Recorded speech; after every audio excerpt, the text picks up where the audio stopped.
Boa noite, é um prazer estar aqui com vocês na nossa quarta sessão. Essa é a segunda parte do tema Vivos Mortos. E eu espero que vocês tenham trazido a Bíblia de vocês. Vamos abri-la em Apocalipse capítulo 6. Nós vamos dar uma olhada em alguns versos deste livro.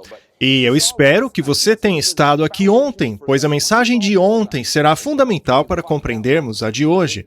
Nós daremos uma olhada naquilo que o Paulo chama de mortos em Cristo. Você se lembra o que acontecerá na segunda vinda com os mortos em Cristo? Eles ressuscitarão imortais. E aqueles que não morrerem na ocasião da volta de Cristo se tornarão imortais num piscar de olhos. E tanto os ressuscitados quanto os transformados serão tomados para morar com Cristo nos céus. Ok, muito bem. Mas e em relação àqueles que não estão em Cristo? O que acontecerá com aqueles que estiverem vivos na ocasião da volta de Jesus, que não tiverem aceitado o Evangelho? E quanto àqueles que morreram e também não aceitaram o Evangelho? Será que eles também receberão a imortalidade? Bem, o tópico de hoje é o fogo do inferno. Infelizmente, é uma realidade para os perversos. O fogo do inferno é uma realidade bíblica. Mas, felizmente, para qualquer um que queira ter a vida eterna e viver com Jesus, pode obter isso gratuitamente. O salário do pecado é a morte, mas o dom gratuito de Deus é a vida eterna por meio de nosso Senhor Jesus. Que certeza maravilhosa que todos nós podemos ter! Vivo enquanto morto, parte 2. Vida eterna para todos? Será que os perversos viverão eternamente, assim como os salvos? Eles também adquirirão a imortalidade? Sabe, o assunto do inferno talvez seja aquele que tenha mais confusão do que qualquer outro assunto na Bíblia. Talvez você já tenha se deparado com um livro nosso que tenta desmistificar esse assunto. E decidimos colocá-lo nesta série exatamente por isso. Há muita confusão sobre ele dentro do cristianismo. Você provavelmente já ouviu a respeito desta versão cartunesca do inferno, de que há um lugar lá no centro da terra, governada pelo diabo. Ele e seus terríveis demônios dominam soberanos naquele lugar. Dia e noite eles vigiam os calabouços tortuosos do inferno. Sob a ordem punitiva do Deus do céu, Satanás atormenta as almas vivas daqueles que já morreram. Tão logo a alma imortal de um perdido saia de seu corpo, ela vai direto para lá, aonde dezenas de instrumentos de tortura a aguardam. O inferno possui vários níveis. Quanto maior o pecador, maior a tortura. Já o purgatório está reservado para aqueles que ainda precisam pagar por alguns pecados antes de irem para o céu. Mas os piores pecadores estão lá, no coração do inferno, sendo torturados enquanto escutam a terrível gargalhada de Satanás. Jesus, por sua vez, se alegra ao ver a punição dos maus. Continue, diz ele, ao seu servo Satanás. Olha, gente, desculpa aí, foi realmente terrível fazer essa descrição, mas é nisso que as pessoas acreditam. Mas você sabia que nada dessa rotina bizarra que descrevi a vocês está na Bíblia? Nada, nada, nada está lá na Bíblia. Tudo isso foi inventado. Foi inventado pelo homem e pelo diabo, se você quiser. Essas coisas foram inventadas pelo cristianismo da Idade Média. Mas o que a Bíblia realmente diz sobre o inferno? Em primeiro lugar, onde é o inferno? Pergunta 2. Quando é o inferno? E pergunta número 3, por quanto tempo durará o inferno?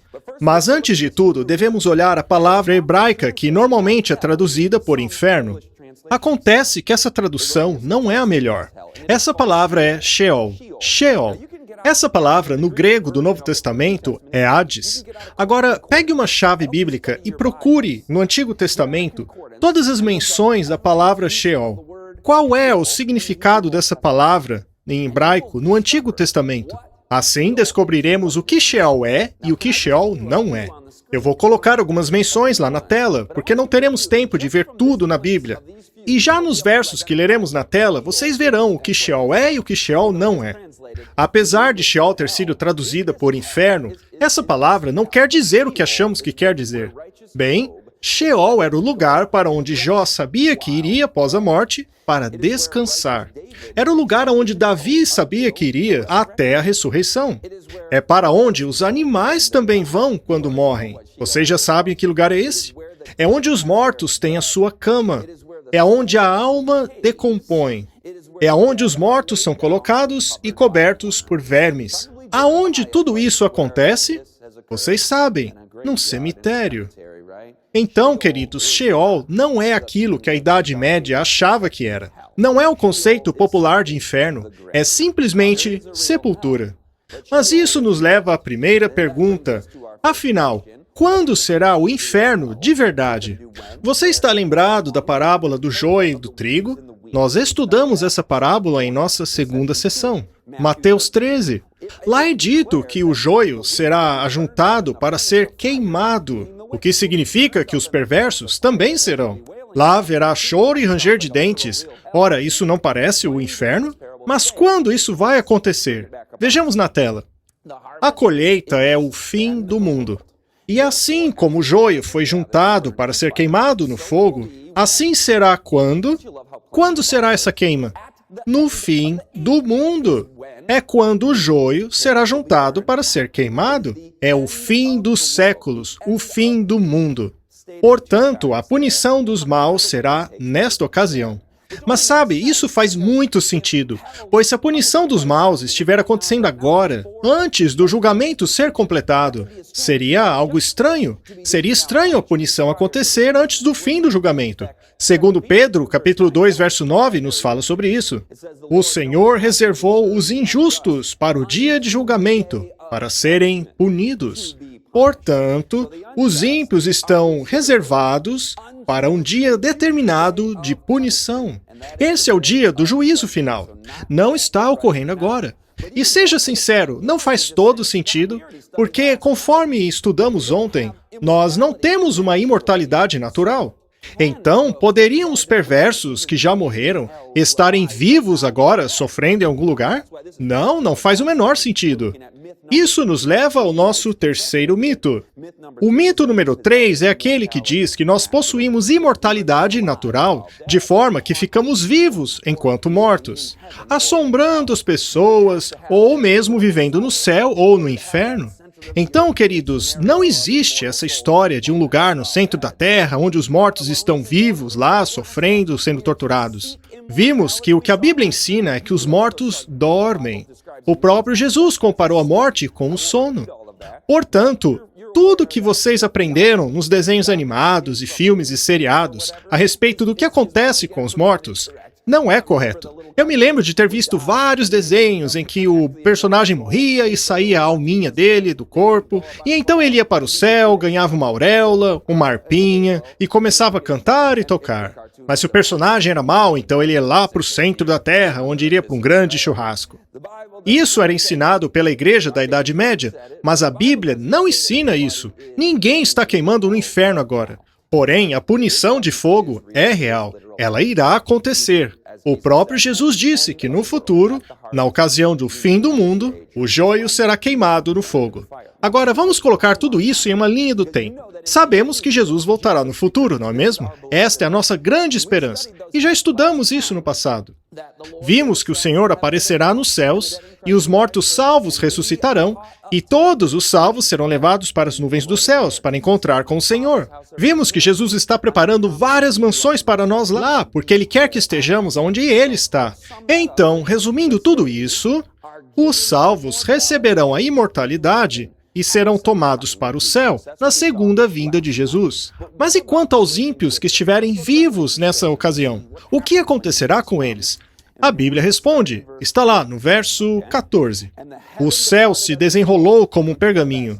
Você se lembra daquele hino famoso que diz que as nuvens se retraíram como um pergaminho? É uma bela visão da segunda vinda de Jesus. Agora, continuando, o céu se desenrolou e toda ilha e montanha saiu de seu lugar. Então os reis da terra, os príncipes, os generais, os ricos, os poderosos, todos, os escravos, livres, se esconderam nas cavernas e entre as rochas das montanhas. Eles gritavam às montanhas e às rochas, dizendo: caiam sobre nós, esconda-nos da face daquele que está sentado no trono e da ira do Cordeiro, pois chegou o dia de sua ira e quem poderá suportar? Veja que a reação é diferente da dos salvos.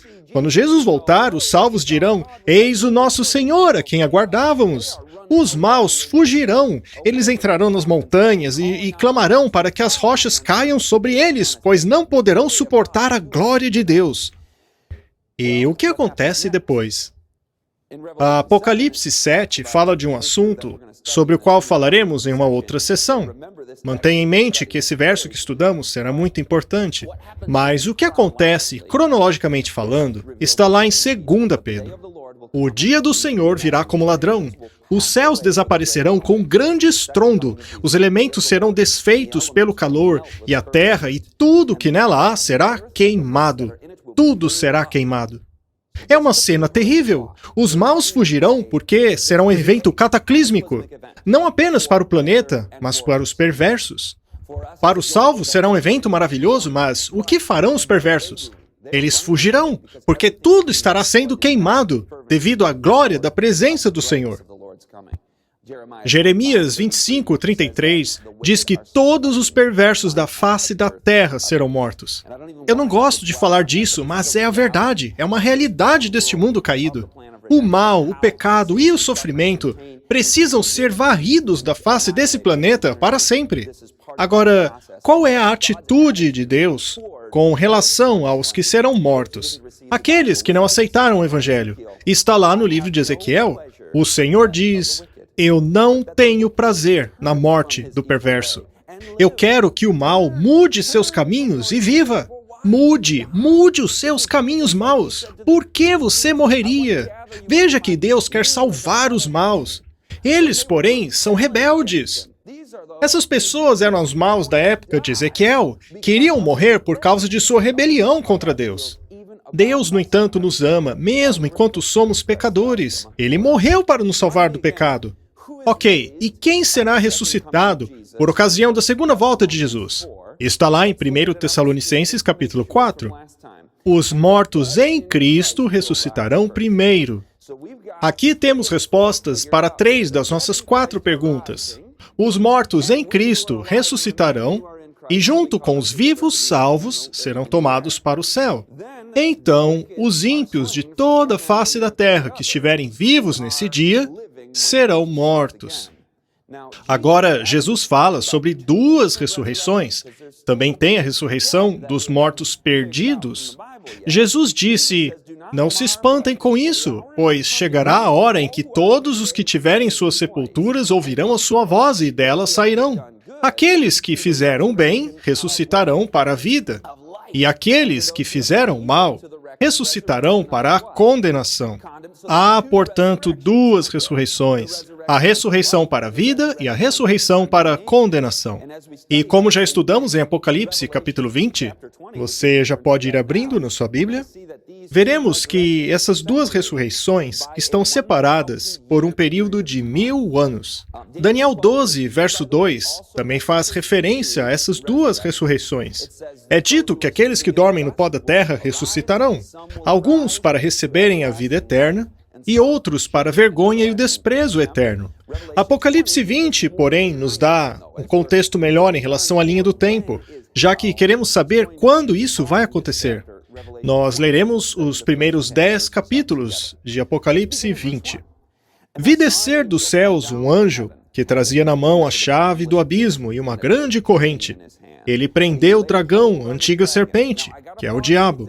Eu espero que vocês se lembrem que o livro de Apocalipse utiliza simbologias para representar coisas literais. Então, vemos esse grande dragão sendo lançado para a terra em uma corrente. E diz aqui no verso 3, lançou-o no abismo, fechou-o e colocou um selo sobre ele. Muito bem. O que realmente quer dizer esses simbolismos aqui? Já sabemos que o dragão é o diabo. Sabemos que a antiga serpente é Satanás. E o verso 2 diz que ele é preso por 1000 anos. Ele foi lançado no abismo. Agora, ao analisarmos esta palavra no grego, é a palavra abissos, que é a mesma palavra utilizada na versão grega do Antigo Testamento, em Gênesis 1, verso 2. Em Gênesis 1, verso 2, a terra é descrita como sendo vazia e sem forma. Vocês se lembram disso, não? No relato da criação. É a mesma palavra. Ou seja, a terra irá mais uma vez ficar vazia e sem forma. E isso é compreensível, uma vez que, segundo Pedro, quando Jesus voltar, a terra será destruída. Leiamos o restante do versículo 3. Vejamos o significado literal disso. Para, assim, impedi-lo de enganar as nações. Qual é o sentido, então, de correntes? Qual é o sentido de abismo? Basta linkar ao fato de que a terra estará vazia e sem forma, e ele não poderá enganar ninguém. Mas por que não? Você vai entender se lermos mais um pouquinho. Ele não poderá enganar as nações até que os 1000 anos sejam completados. Após esse período, ele precisa ser liberado por algum tempo. Então, por 1000 anos, ele estará nesse lugar vazio e sem forma, nesta condição de prisão, em que ele não pode enganar ninguém. Agora, procure imaginar o que ele vai sentir enquanto estiver nessa condição. Tudo o que ele fez por 6.000 anos foi enganar. Ele vive para isso. E agora ele terá um período de 1000 anos para pensar no que fez. Não vai sobrar ninguém para ser enganado. Mas e os santos, aonde estarão neste período? Verso 4. Vi tronos em que se assentaram aqueles a quem havia sido dada autoridade para julgar. Vi as almas dos que foram decapitados por causa do testemunho de Jesus e da palavra de Deus. Eles não tinham adorado a besta nem a sua imagem, e não tinham recebido a sua marca na testa nem nas mãos. Eles ressuscitaram e reinaram com Cristo durante 1000 anos. Você se lembra dessa ressurreição, não? Nós estudamos. Os mortos em Cristo serão ressuscitados quando Jesus voltar. E a partir daí reinaram por 1000 anos com Cristo no céu. Verso 6. Felizes e santos os que participam da primeira ressurreição. A primeira ressurreição é algo bom? Com certeza. Felizes e santos aqueles que participam da primeira ressurreição. Agora leia o verso 5. Mas o restante dos mortos não voltou a viver, até se completarem os 1000 anos. O restante dos mortos, aqueles que não são abençoados e felizes.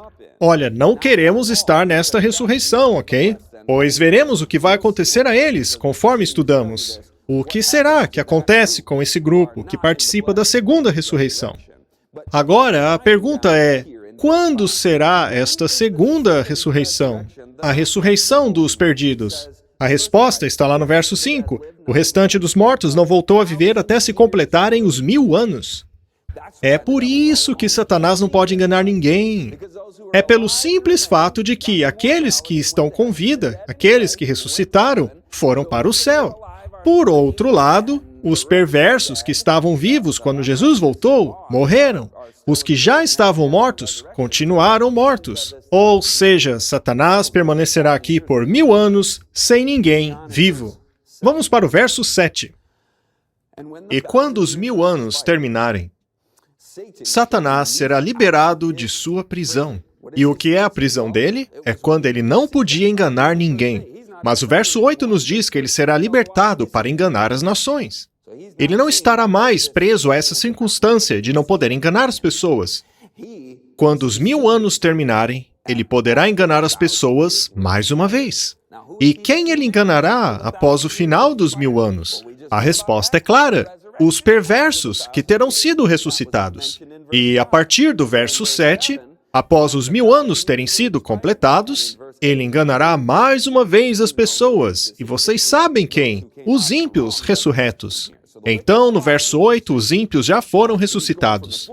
E sairá para enganar as nações que estão nos 4 cantos da terra, Gog e Magog, a fim de reuni-las para a batalha. Queridos, isto daqui é o ápice do grande conflito entre o bem e o mal. O que vocês estão prestes a ver responderá à pergunta sobre quando é o inferno. E é importante enxergar esse assunto num contexto amplo. saber o que está acontecendo aqui.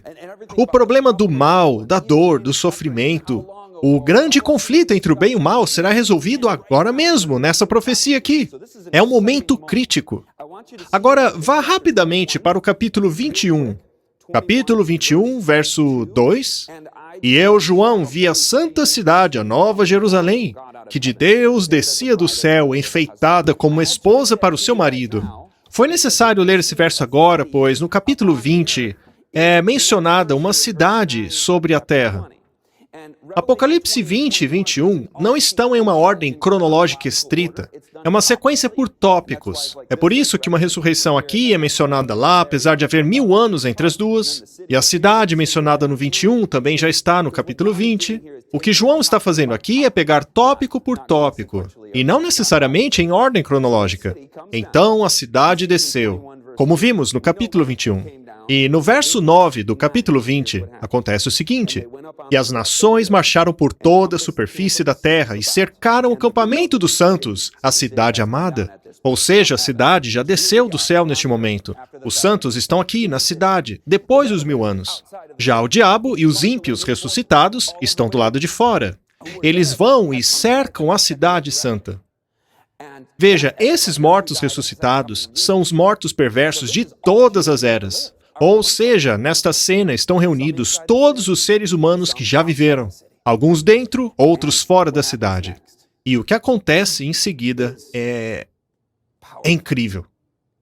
É dito no verso 9: E de Deus desceu fogo do céu e os devorou. Os ímpios tentaram atacar a cidade, e Deus disse: chega, o joio atingiu a sua maturidade. O universo não precisa de mais demonstrações do caráter de Satanás. Nenhum santo jamais escolherá o mal novamente. Chegou a hora de pôr um fim ao mal, e o fogo de Deus os devora. E o diabo que os enganava foi lançado no lago de fogo que arde com enxofre. Isso é pesado, não? Lembra-se do que disse Pedro? Que céus e terra estão reservados para o dia do juízo? E a perdição para os homens sem Deus? Agora já sabemos o quando e onde. Será no dia do julgamento, no futuro, no fim do mundo. E Pedro nos diz onde acontecerá isso. Será nos céus e na terra. Vimos que eles estarão sobre a superfície da terra. Será neste lugar, no futuro, quando a cidade estará lá e todos os ímpios ressurretos atacarão a cidade de Deus, a Nova Jerusalém. Será nesta ocasião que ocorrerá o lago de fogo. E foram devorados quando o fogo da parte de Deus desceu do céu. A Bíblia não diz que o inferno é lá no centro da terra. A Bíblia nos dá evidências muito claras sobre isso. Então, tudo que nós aprendemos de, sei lá, televisão, seriados, mitologia pagã, até mesmo igrejas cristãs, está errado. A Bíblia nos ensina algo diferente. Agora, será que a Bíblia também diz quanto tempo durará o inferno? Infelizmente, o cristianismo de hoje também não sabe a resposta correta para essa pergunta. A Bíblia é muito clara a respeito desse assunto. Lembra-se de ontem, o quão impressionado ficamos com a clareza bíblica a respeito dos outros assuntos? Como pode o cristianismo estar tão longe da verdade? E é o mesmo caso desse assunto. Mas como a versão errada está muito forte na mente das pessoas, precisamos ir com calma, passo a passo. Bem, já sabemos quando os justos receberão a imortalidade, correto? Não resta dúvida sobre isso. Mas será que existem textos na Bíblia? E se existem, onde estão? Dizendo que os ímpios também recebem a imortalidade? Sabemos que os justos receberão a imortalidade após a volta de Jesus. Mas e os ímpios? Quando eles receberão a imortalidade? Bem, você pode ler a Bíblia de capa a capa, você não vai achar isso. Eu nunca achei. Você pode procurar, mas eu garanto que você não vai achar. Não há nenhum verso sequer na Bíblia dizendo que os ímpios receberão a imortalidade. Na verdade, ela diz o contrário. É dito que aquele que não tem o Filho não tem a vida. É tão claro, até uma pequena criança consegue entender isso. Mais claro e impossível. Aquele que tem o Filho tem a vida. Aquele que não tem o Filho não tem a vida. Portanto, fica claro, os ímpios não receberão a imortalidade. E lembre-se, nós não temos imortalidade natural. Essa foi a primeira mentira de Satanás. E se você parar para pensar, a maior parte do cristianismo ensina que os ímpios são imortais, que eles também vivem para sempre, que a imortalidade é tanto para justos quanto injustos. É por isso que o título desse sermão é Imortalidade para Todos? Enfim, os cristãos ensinam que os ímpios viverão para sempre, imortais nas chamas do inferno. Dizem que os ímpios nunca morrerão nessas chamas. Será que a Bíblia ensina isso? Bem, preparem-se para um monte de textos agora. Vamos começar com as palavras do próprio Jesus. Ele disse, não tenham medo daqueles que podem matar o corpo, mas não podem matar a alma. Antes, tenham medo daquele que é capaz de destruir tanto a alma quanto o corpo no inferno. De acordo com Jesus, a alma do ímpio será destruída no inferno. E se você se lembra da mensagem de ontem, isso faz todo sentido. Pois aprendemos que uma alma é a soma de dois componentes, o corpo e o fôlego. Portanto, todo o ser daquela pessoa pecadora será destruído naquele fogo. Quando ressuscitarem após os 1000 anos, elas não ressuscitarão imortais. Eles reviverão com o mesmo caráter, as mesmas más intenções. Não é à toa que se unirão a Satanás para atacar a cidade. Os ímpios serão seres físicos. Os santos, quando forem levados para o céu, também serão físicos, mas serão imortais. Já os ímpios continuarão mortais. A Bíblia não diz que eles adquiriram a imortalidade. Ou seja, eles não vão para dentro do fogo com corpos imortais, não, mas com corpos mortais. E Jesus disse que eles serão destruídos. Agora, eu quero mostrar um texto para vocês que me deixou impressionado quando eu estudei pela primeira vez. É João 3,16. É o Evangelho em um verso. João 3,16 resume esse assunto de uma maneira muito clara. Ele diz que qualquer um que crer em Jesus não vai o quê? Diz para mim, não vai o quê?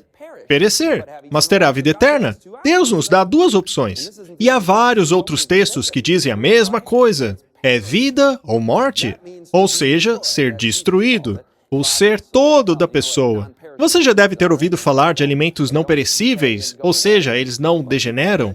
Perecer significa degenerar, ser destruído. Então, não é uma questão de opinião. Não é alguém dizer, eu acho que o inferno tinha que durar tanto tempo, e o outro dizer, eu acho que devia durar tanto. Não, é uma questão de realidade. Pessoas mortais perecem quando o fogo as devora. Ainda mais esse fogo. Todo o ser da pessoa será destruído pelo fogo. E há um outro texto que também ensina a mesma coisa. Romanos 6:23. O salário do pecado é a morte. Você vê, lá não diz que o salário do pecado é viver para sempre no fogo do inferno. Não, o salário é a morte. E a isso Jesus chama destruir, perecer. O salário do pecado é a morte, mas o dom gratuito de Deus é a vida eterna através de nosso Senhor Jesus Cristo. Este é o Evangelho. Sabemos que o Senhor Jesus pagou a pena dos nossos pecados. O salário do pecado é a morte. No dia que comeres do fruto, você irá o quê? Morrer. Adão e Eva deveriam ter experimentado a segunda morte. Mas através do sacrifício daquele cordeiro que apontava para o Messias, a semente da mulher, Jesus veio e foi sacrificado por nós. Ele tomou a nossa morte em nosso favor. Agora, será que Jesus está queimando no fogo do inferno por toda a eternidade? Porque se esse é o salário do pecado, ele não pagou. Vocês percebem que esse ensino errado do inferno destrói o Evangelho? Porque no fim, Jesus não teria pago pelo nosso pecado. Este é um mito terrível. Vamos voltar para o livro de Apocalipse. Apocalipse 21, verso 8. Mas os covardes, incrédulos, depravados, assassinos, que cometem imoralidade sexual, os feiticeiros, idólatras e todos os mentirosos, o lugar deles será no lago de fogo que arde com enxofre. Isso é o inferno, não é? Agora veja, esta é a segunda morte. O salário do pecado é a morte. No dia que comerdes do fruto, morrerá. Todos nós morremos a primeira morte. Aqueles que já morreram, morreram a primeira morte. Os que estiverem vivos quando Jesus voltar, não verão a morte. E aqueles que correrem de Jesus quando ele voltar, experimentarão a primeira morte. Mas 1000 anos depois, quando acontecer o lago de fogo, essa será a segunda morte dos perdidos. Vocês estão vendo como o assunto está ficando bem claro? E algo que é especialmente interessante é que o próprio Satanás está sujeito a esta destruição. Falando sobre Lúcifer, Ezequiel 28 diz: Fiz sair de você um fogo que o consumiu e reduzi você ao quê? Cinzas. Essa é uma profecia sobre o futuro. Reduzi você a cinzas no chão, à vista de todos os que estavam observando. Então, Satanás foi reduzido ao quê? Qual foi a palavra? Cinzas. Bem, isso não me parece uma existência consciente eterna nos fogos do inferno. Ele vai virar cinzas. Agora, vá para Malaquias 4, versos 1 a 3. Veremos que esse será o destino de todos aqueles que seguem Satanás. Eles também se tornarão cinzas. O que eu aprecio muito nesses versos é que eles dizem tão claramente, tantas vezes. Quando estudei isso pela primeira vez, me impressionei com a clareza e a quantidade de textos. E está tudo lá na Bíblia, a nossa norma. É como se Deus soubesse, e aliás, Ele sabe, é claro, que no futuro haveria todo esse engano em volta desse assunto. Ele sabia que as pessoas seriam enganadas e confundidas a respeito dele. Veja como Deus usa todas as ilustrações, comparações possíveis para deixar isso o mais claro possível. Sinceramente, eu não acho que pode ficar mais claro do que isso. A alma é destruída, há uma segunda morte, nós perecemos. Agora vamos ler aqui em Malaquias. Porque eis que aquele dia vem, ardendo como fornalha. Todos os soberbos e todos os que cometem impiedade serão como quê? Palha.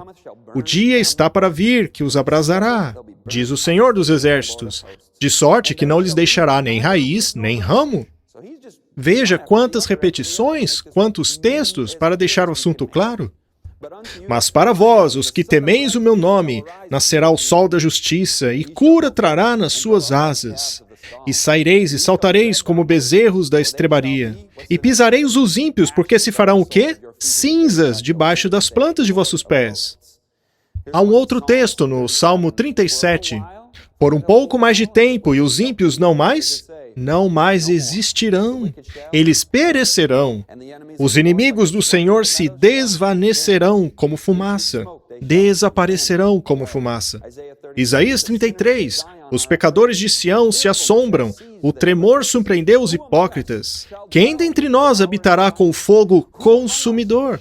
Quem dentre nós habitará com as labaredas eternas? Deixa eu lhe fazer uma pergunta antes de concluir esse texto. O que significa habitar? Diz aqui, quem de nós habitará com fogo consumidor? O que significa isso? Há um sinônimo para isso? Viver, não é? Viver, seguir vivendo. Quem de nós viverá com fogo consumidor? Sabe, eu gostaria de fazer essa pergunta para os cristãos.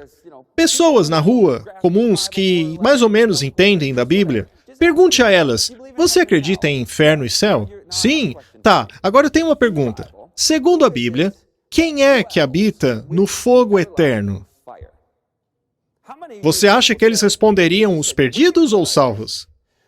Todos responderiam os perdidos, é claro. Agora, vamos ver o que a Bíblia diz. Quem habitará no fogo eterno? A resposta é aquele que anda em justiça.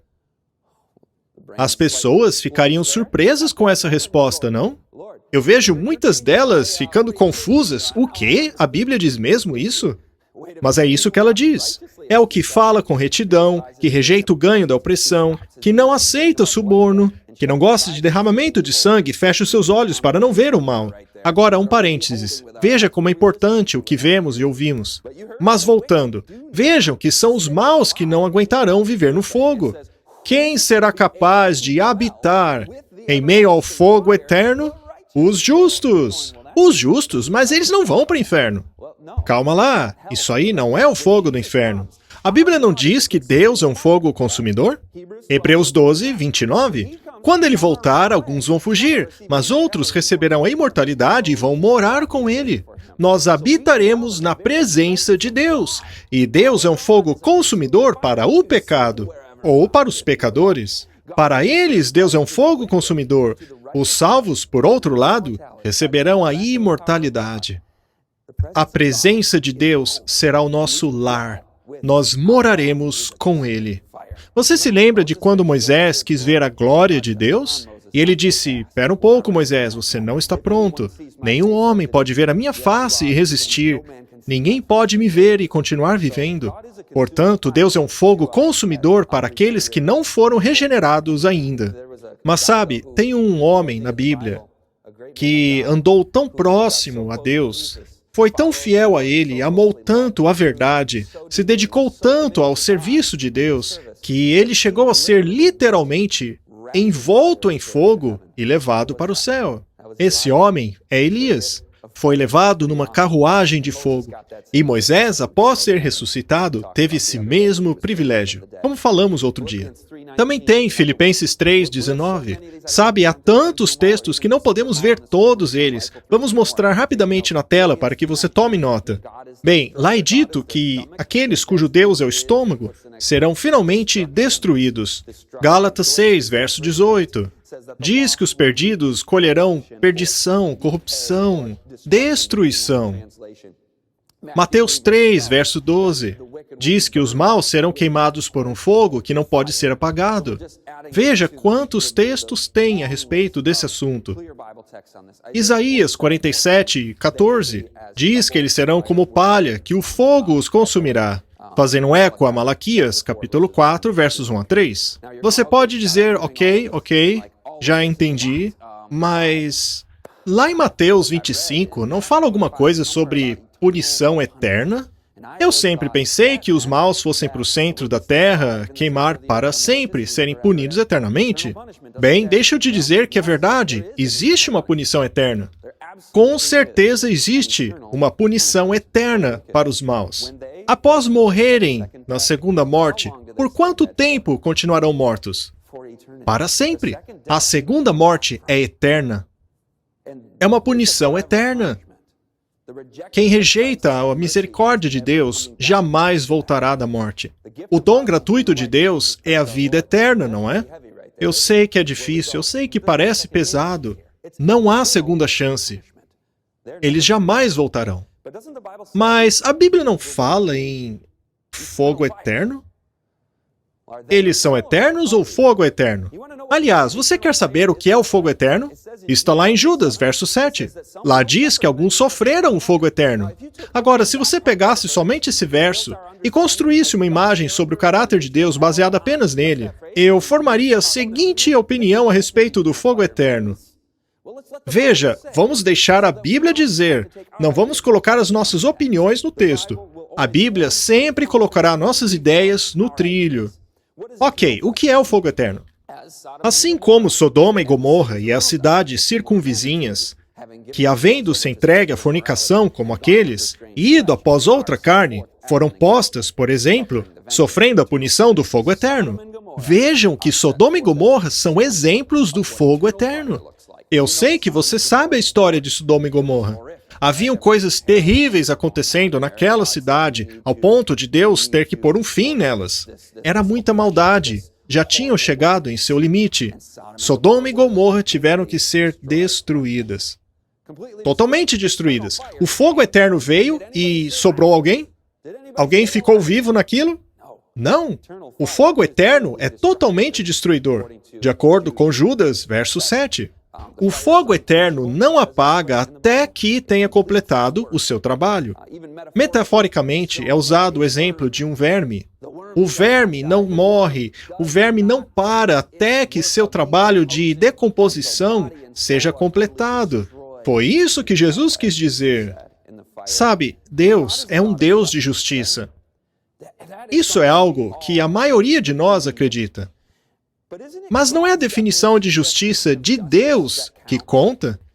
Se eu chego com a minha opinião e falo, olha, eu acho que a justiça tinha que ser assim. Ora, quem sou eu? Eu não sou Deus. Minha opinião é irrelevante.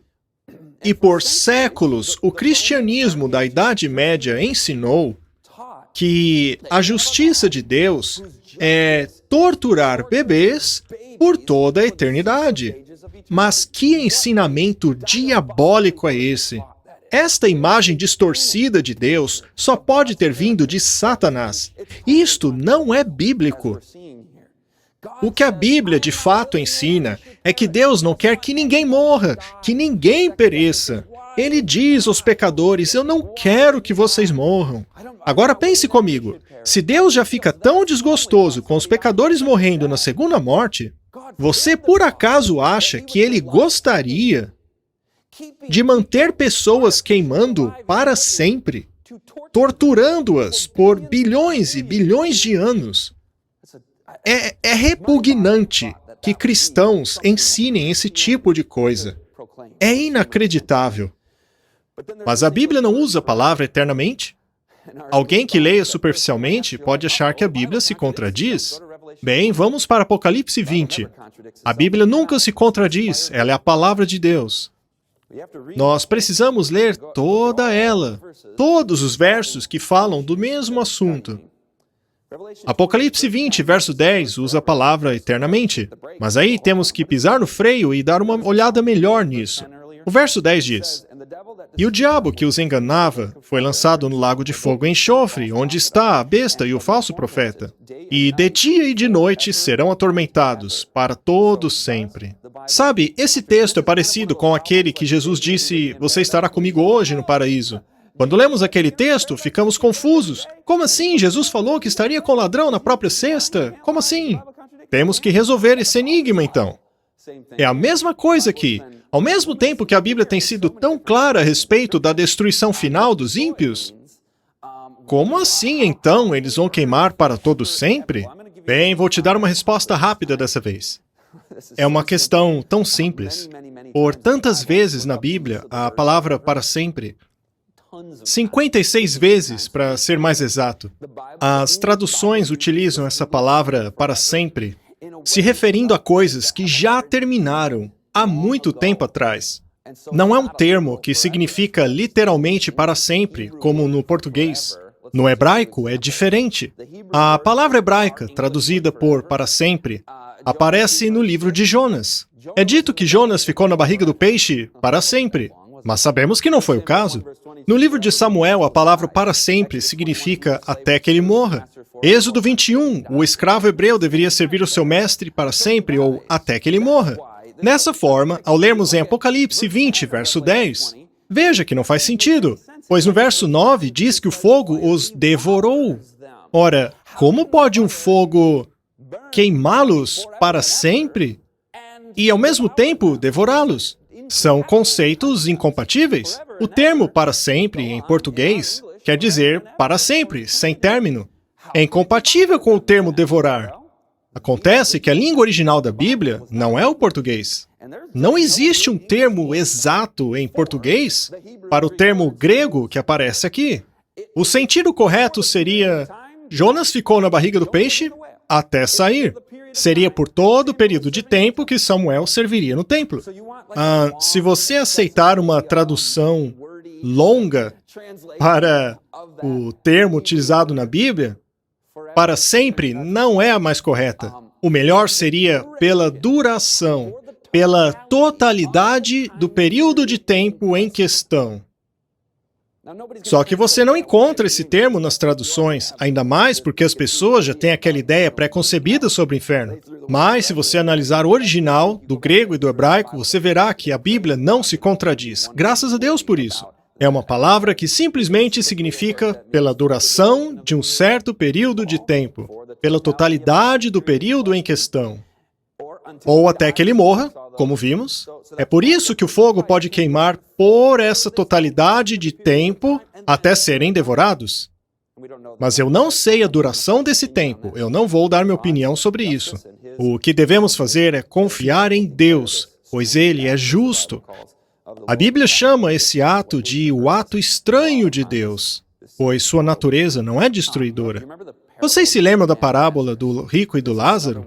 Bem, essa parábola é uma outra passagem bíblica que costuma consternar as pessoas, pois se ela for verdadeira, se ela for literal, ela contradiz o restante da Bíblia. Bem, para começar, essa parábola descreve duas pessoas vivas que já morreram. Isso já é um problema. Talvez ontem à noite você tenha pensado sobre essa parábola, não? Mas a parábola fala de duas pessoas que estão vivas, só que já morreram. Isso não faz sentido com todos os textos que vimos ontem à noite. Bem, se essa parábola não for apenas uma metáfora, como é no caso dos exemplos que demos ontem, duas almas debaixo no altar, do sangue clamando pela terra, se essa parábola for literal, aí sim é uma contradição.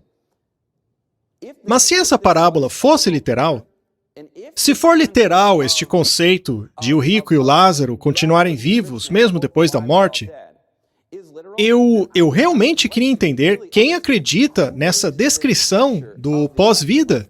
Ela é muito estranha. Vocês já leram? Nós não podemos ler aqui porque o tempo é muito curto. Eu sempre me meto em rascada com o tempo, é uma tristeza. Mas vamos lá. O anjo vem e pega os dois homens depois da morte e leva para esse lugar. E é estranho que, apesar de terem deixado seus corpos mortos, um deles ainda tem língua. E aquele que foi salvo é colocado no peito de Abraão, no seio de Abraão. E aquele que se perdeu está do outro lado de um abismo. Acontece que os dois ficam conversando. Eu nunca ouvi essa descrição em um funeral, hein? A verdade é que ninguém ensina essa versão do pós-vida. Muitos ensinam que você continua vivo depois da morte, mas o jeito que é descrito aqui é diferente do que o que a maioria acredita por aí. A verdade é que essa história é uma alegoria. É simples assim. É uma parábola que nos ensina uma lição moral. A sua intenção não é fazer uma descrição do pós-vida. Se isso fosse literal, realmente a Bíblia teria contradição, e todos que amam a Bíblia teriam um grande problema nas mãos. Em Juízes, capítulo 9, faz uso de alegorias, de ilustrações fictícias, cujo objetivo é ensinar uma lição literal. Na parábola de Juízes 9, as árvores pedem ao espinheiro que fosse rei sobre elas. Ora, todos sabemos que árvores não falam. Ninguém lê essa parábola e acha que a Bíblia quer dizer isso? Da mesma forma, Jesus valeu-se de uma crendice popular, de elementos conhecidos naquela época, a fim de ensinar lições de moral, de justiça, de punição do mal e recompensa dos justos. Vocês já ouviram falar do famoso livro O Peregrino? Trata-se de um livro escrito por John Bunyan. Esse livro também é uma alegoria. Portanto, não deveríamos considerar como literal o uso de ilustrações alegóricas. E eu sei que a maioria de vocês sabe disso. Aprendemos isso na escola, não é? Mas, infelizmente, muitos têm utilizado esse texto para justificar a ideia de que continuamos vivos depois da morte, que alguns ficam no céu, outros ficam no inferno, conversando sobre um abismo, enfim. A questão é que, seja lá o que a Bíblia ensinar, é boa notícia, não é? É um fato que eu devo aceitar racionalmente essas coisas que a Bíblia diz, que eu devo confiar no que está escrito. Mas ainda assim, é ótimo ver como isso se traduz em boa notícia, em algo bom, verdadeiro, que me inspire a querer compartilhar com outros. E eu não sou inspirado apenas pelo fato da Bíblia ser verdadeira. Eu me inspiro ao saber que esta informação pode salvar pessoas da perdição, dos enganos do inimigo. Eu quero que vocês vejam que a extinção de Satanás, do pecado, do mal e do sofrimento, abre espaço para um futuro lindo. Deus enxugará dos seus olhos toda lágrima. Não haverá mais dor, mais pranto, morte, sofrimento. Isso não é fantástico? Não haverá mais dor e sofrimento em lugar nenhum, para sempre. Após o fim do lago de fogo, a terra será restaurada. O Éden será restaurado, novos céus, nova terra. Não haverá mais dor, pois as antigas coisas passaram. Isso é realmente uma boa notícia. Não haverá dor em lugar nenhum.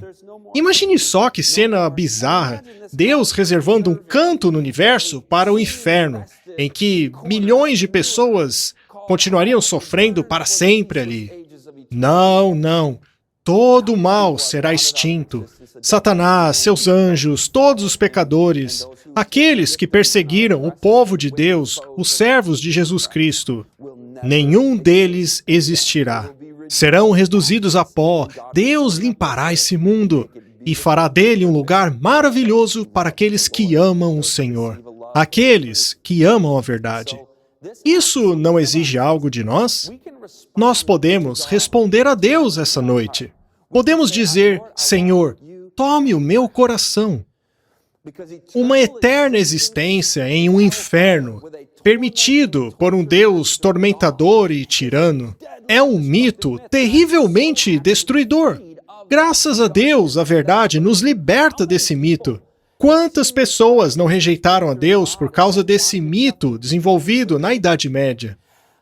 A ideia de um Deus torturador que maltrata crianças por bilhões de anos vem da cabeça de Satanás. Deus jamais pensaria nisso. Não tem nada disso na Bíblia.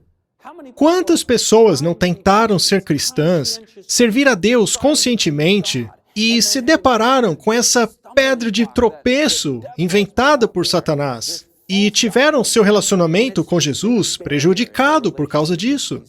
Só que Deus não é isso. Queremos nos aprofundar em nosso relacionamento com Jesus. O nosso Deus é confiável, o seu caráter é maravilhoso, ele é bom e verdadeiro. É esse caráter que nos atrai a Deus. Quando aprendemos a verdade sobre esse assunto, nós dizemos graças a Deus. Antes de saber essa verdade, eu sempre sonhei que ela fosse a verdade. Graças a Deus, podemos jogar para longe essa mentira inventada pelo diabo. Vamos contemplar o verdadeiro Deus e sermos transformados por Ele. Vocês já sabem, pelo contemplar somos transformados. Ao olharmos para as coisas do mundo e a degradação causada pelo pecado, isso começa a mexer na nossa cabeça. E da mesma forma, ao contemplarmos a imagem verdadeira de Deus, a imagem do amor, de um Deus que quer acabar com o sofrimento, cujo coração quer salvar até mesmo os rebeldes, dizendo, por que morrer? Venham a mim e vivam. Isso me atrai a Ele. Romanos 2, verso 4 diz que é a bondade de Deus que nos leva ao arrependimento. Isso não é cristianismo barato. É uma entrega completa do coração. Uma vez que Ele é tão bom e fez tanto por mim, e já provou tantas, mas tantas vezes na Bíblia, ser um Deus a quem eu quero conhecer mais e mais. E eu vejo o meu próprio pecado em contraste com esse Deus. E eu digo, Senhor, me perdoe, porque eu não sou digno de Ti. Não sou digno que me chames de seu filho. Eu tenho sido rebelde, assim como o filho pródigo. Bem, mas o filho pródigo voltou ao pai com essas palavras de arrependimento. Pai, eu pequei contra Ti. Só que mesmo antes dele chegar em casa, o pai já saiu correndo ao encontro dele, dizendo, Filho, eu te quero de volta. Mas o nosso arrependimento deve ser verdadeiro, já que a bondade de Deus nos leva a esse tipo de arrependimento. E quando nos entregarmos a Ele e o observarmos, seremos transformados progressivamente à imagem dele de glória em glória.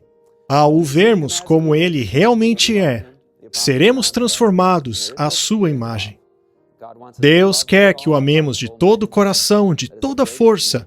Você se entregaria a Ele essa noite? Está disposto a entregar a sua vida a Ele? Senhor Jesus, nós te amamos. Queremos entregar as nossas vidas a Ti. Não queremos fazer reserva nenhuma, pois o Senhor não fez reserva nenhuma para nos salvar. Queremos amar a Deus de todo o coração, mente e força. Em nome de Jesus, amém.